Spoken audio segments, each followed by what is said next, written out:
திட்டம் பண்ணினான். வயிற்றுல இருக்கும்போது திட்டம் பண்ணிட்டா. மூத்தவன் அல்ல, நான் ஏசாவை வெறுத்து யாக்கோபை சிநேகித்தேன். சோத்திரம். மூத்தவன் அடிமையாயிருப்பான், இளையவன் ஆளுகை செய்வான். அப்பனா திட்டம் பண்றது எங்க எங்க எங்க ஸ்டார்ட் ஆகுது சொல்ல மாட்டேங்கிறீங்களே. கருவிலே ஸ்டார்ட் ஆகுறது.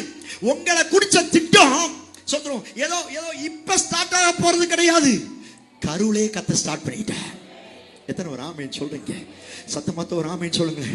யோசேப்பு சிங்காசனத்துல வர்றது ஏதோ ஆக்சிடென்டா நடக்கல. சொல்ல மாட்டேங்கிறீங்களே. ஏதோ திடீர்னு கொடுக்கிற தெய்வம் அப்படியெல்லாம் கிடையாது. ப்ராப்பரா ஆண்டவர் திட்டம் வச்சுட்டார். யோசேப்பே, ஒரு நாள் வரப்போகுது.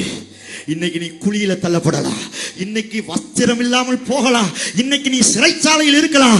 ஆனா உன் பேச்ச ஒருவரும் மீறாதபடி உன்னை சிங்காசனத்துல வைப்பேன்னு கர்த்தர் யோசேப்பை திட்டம் பண்ணினார்.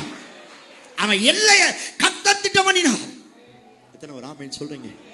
எத்தனை ஒரு ஆமென் சொல்றீங்க? யார் திட்டம் பண்ணுகிறார்களோ இல்லையோ, உங்க எல்லையை கர்த்தர் திட்டம் பண்ணுகிறார். உங்க குடும்பத்தின் எல்லையை கர்த்தர் திட்டம் பண்ண போகிறா. உங்க வாழ்க்கையை கர்த்தர் திட்டம் பண்ண போகிறா. எத்தனை பேருக்கு அந்த ஆசை இருக்குது, என் லைஃபை கர்த்தர் திட்டம் பண்ணணும்?